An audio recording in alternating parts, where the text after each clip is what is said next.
Hola a todos y bienvenidos a mi blog Under the Cocoa Tree. Soy Carla Herrera y estoy aquí un sábado más para contaros algo especial.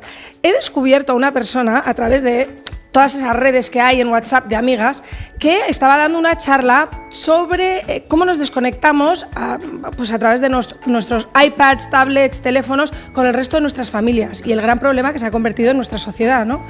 Pero al llamarla y averiguar un poquito más, me he enterado de que no solo da este tipo de charlas, se llaman Con Café y Buen Humor y da todo tipo de charlas relacionadas con la mujer, o sea, mi mundo. Perfecto para poder comunicaros a vosotros todo lo que está sucediendo. Aquí estoy en su casa porque nos ha invitado esta mañana Emma Aguayo. Muchísimas gracias por tenernos aquí contigo, vamos. Gracias por venir a tomarte un café conmigo. Me encanta. Y no estoy tomando café porque he hecho un detox, pero yo soy cafetera a morir, como tú. Sí, o sea, cafetera a morir. Y el té. Para está mi bien, detox, sí. Está bien, perfecto. Cuéntanos cómo empezó el nombre de Con Café y Buen Humor y un poquito como tu background, ¿no? Tus raíces de cómo empezaste a estudiar a las personas y has sido profesora. Mira, soy antropóloga cultural.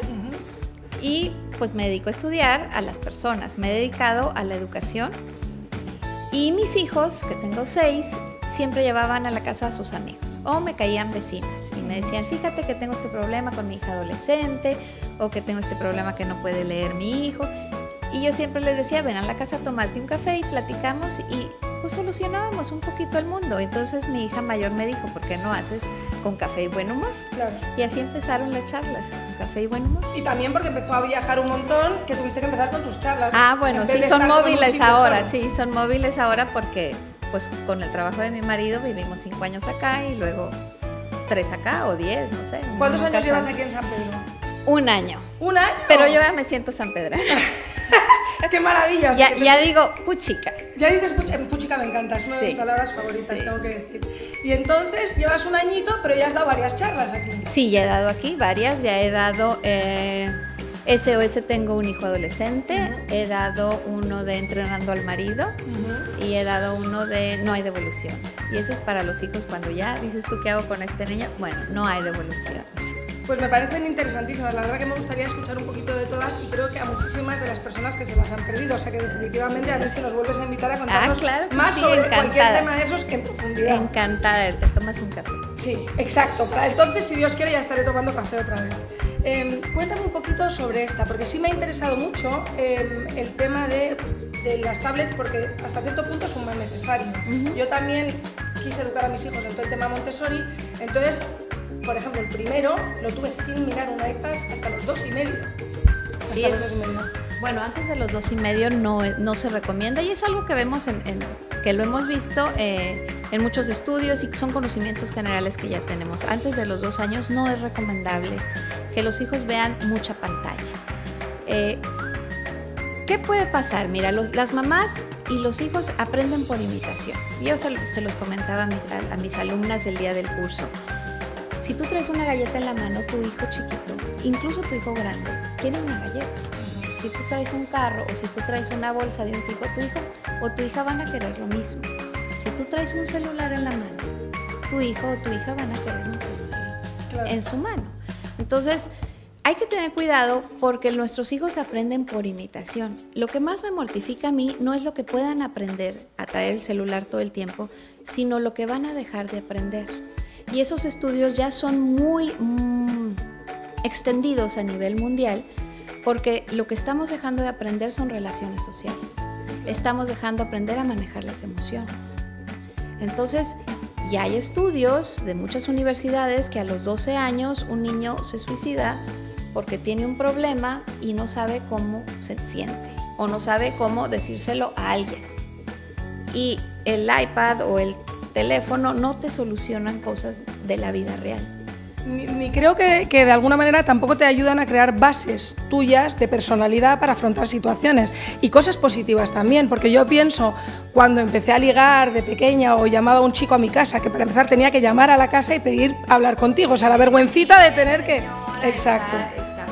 Ese primer paso de vergüenza, luego esas horas que te pasabas hablando por teléfono porque no había, y hoy en día es todo la cara del...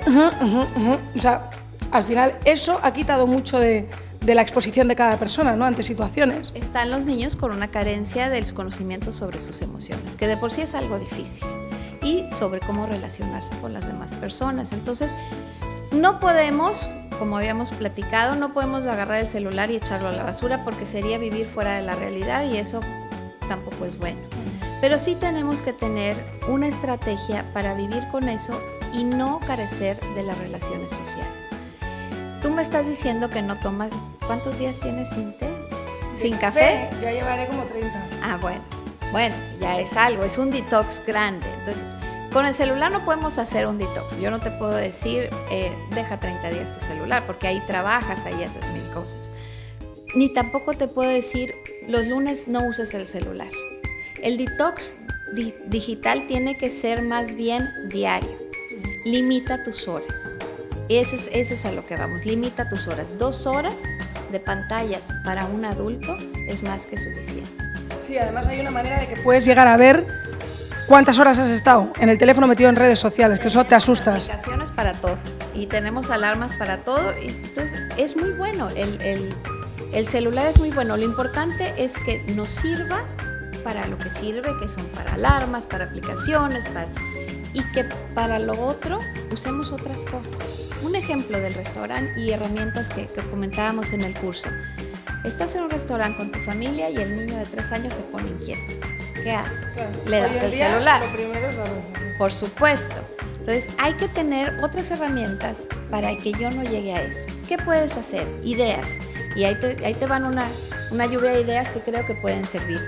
En la pajilla viene con un popote, saca el papelito, lo haces bolitas, las pones ahí y lo pones con el popote a soplar las bolitas. Se va a entretener en lo que llega la comida y no le diste el celular.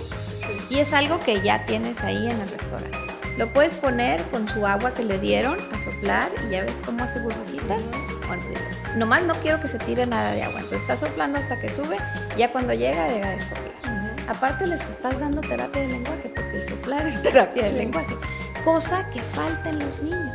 Como no están haciendo eso y están en la pantalla, ahora lo que hacemos es pagarle a un psicólogo para que haga eso y nos cobre. Y un montón de problemas del habla, como decías tú. Pero luego también a nivel familiar, por ejemplo, yo sé que mi hermana llegó un día que dijo, oye, vamos a llegar por la tarde y vamos a obligarnos a jugar un juego de mesa con la familia, porque no es posible que llegamos, cada uno pone lo que le interesa ver y al final dejas de hablar por las noches, ¿no? Sí, los juegos de mesa son geniales, las salidas a caminar son geniales, uno cree que ya no les interesa, los jóvenes sí quieren jugar juegos de mesa, unas cartas, jugar un 21, hasta jugar póker con dulces, mis hijos lo jugaban mucho con los M&M's y entonces los verdes valían tanto, los azules tanto y cada quien tenía su dinero y al final no los comíamos. No, y estoy completamente de acuerdo contigo, porque yo, por ejemplo, con mi hijo es lo de darle opciones. Y luego también él ya es mayor, porque tiene 5 añitos, vas a restaurantes y ya puedes empezar. Los que tienen el papelito, que eso es muy americano, que te dejan hacer lo de dibujar o los juegos de letras y cosas de esas, eso me encanta, eso es un total. Pero lo de darles el iPad directamente me parece un problema terrible. El iPad te puede servir en una crisis. Por más juegos educativos que haya, nunca van a ser tan educativos como la vida real. Desde Aristóteles decía que entre más sentidos entren en el aprendizaje, pues más se queda el aprendizaje. Lo que pasa con el iPad es que solamente entra a la vista.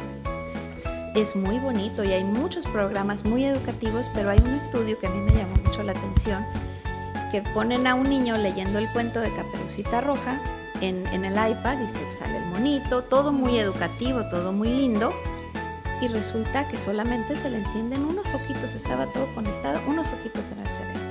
Ese mismo cuento se lo lee su mamá, incluso sin dibujos, nomás se lo está leyendo su mamá y se encienden todos los poquitos de su cerebro. ¿Qué pasa? Que está escuchando, está imaginando, está oyendo la voz de su mamá. Todos esos sentidos tienen más influencia en el aprendizaje que un iPad. Qué impresionante eso que dices, porque al final llega a la base de lo que yo hice desde muy pequeñita. Yo era anti cosas electrónicas. Entonces nunca tuve, como te digo, la mecedora esa que se mueve así. Yo fui anti todo ese tipo de cosas. Nunca tuve las cosas que brillan y que dan lucecitas, porque era un poco lo loxi, ¿no? Que te quita todo lo electrónico de la vida de un niño. Todo lo que no sea real no se lo das. Y creo que ahí empieza la base de todo esto, ¿no? Hay que darle lo que sea real, incluso en la alimentación. ¿Tú qué le prefieres dar a tu hijo? Pues una manzana de veras, o le puedes dar un juguito sabor manzana. Es obvio que el juguito sabor manzana no lo va a matar, pero es mejor una manzana. Entonces, el iPad no la va a matar a tu niño de 2 años si ocasionalmente lo usa, pero ¿qué le quieres dar? Le quieres dar lo de verdad. Le quieres dar el conocimiento que pueda tocar, el popote que pueda empujar, la plática que puede escuchar. Estamos demasiado apurados y en la comida no tienen los niños de qué hablar, y los niños son personas y tienen de qué hablar.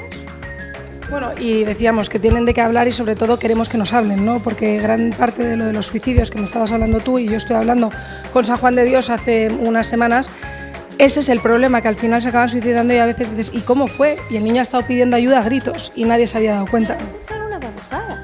Estaba leyendo un caso de un muchacho que iba entrando a la U. Se suicidó porque no tenía 2,000 pesos. Aquí son, ¿qué? Lempiras. Y dice el papá muy triste, es que yo se los podía haber conseguido, no era la cantidad así exorbitante, pero nunca pidió ayuda. Sí, es la falta de comunicación. A él se le estaba acabando el mundo por 2,000 pesos, y si se hubiera acercado por sus papás, porque le debía 2,000 pesos, si se hubiera acercado a sus papás a poder decir lo que sentía, digo, si no los tenía, los pedía prestados. Eso era lo que decía el papá muy triste, que no había podido comunicarse con su hijo. Que al final viene de las bases anteriores del niño. Viene que si nunca nos sentamos con ellos de chiquito a platicar sobre la pelota, o a veces tonteras que uno dice, ay, ¿cuándo va a terminar? O el mismo chiste o la misma película. Si nunca lo haces de chiquito, a los 15 años, ¿ya qué quieres que te platiquen? Ahora sí, mijito, ahora sí platícame. Pues ahora ya no quiero. Tienes que empezar a entrenarlo desde chiquito a que te cuente las cosas. Pues ya lo habéis oído, y sobre todo el tema de entrenarles desde pequeñitos a que te cuenten las cosas. Todo lo que yo he hablado de Montessori y Loxy siempre te dicen que los resultados de esto vienen justamente a esos 15 años, 16 años, cuando el niño empieza a tomar las decisiones más importantes de su vida, que es donde puede hacer el error de empezar con drogas, de hacer tonterías por las noches, de tomar malas decisiones. Las bases que tú le des a tu hijo desde pequeñito siempre le van a ayudar mucho más a reforzar cuando sea un adolescente, ¿no? Y que sea un chico mayor con buenas bases emocionales. Bueno, pues agradeciéndote muchísimo, Emma, por habernos tenido en tu casa, y ya de antemano pidiéndote que por favor nos invites a otras cosas más, porque la del marido no me la pierdo, la de cómo entrenar al marido no me la pierdo. Yo no tengo hijos adolescentes, pero tendrás que contarnos bien ese también para las personas que nos vean, que sí. La del marido es divertida. Bueno, ya lo sabéis, entonces tenemos una cita con ella, no sabemos cuándo, pero pronto. Muchísimas gracias, Emma. Uy, sí, y ya estaré yo tomando cafecito. Como siempre, para Under the Cocoa Tree Iconos, lo podéis encontrar en Iconos Magazine. Soy Carla Herrera, gracias.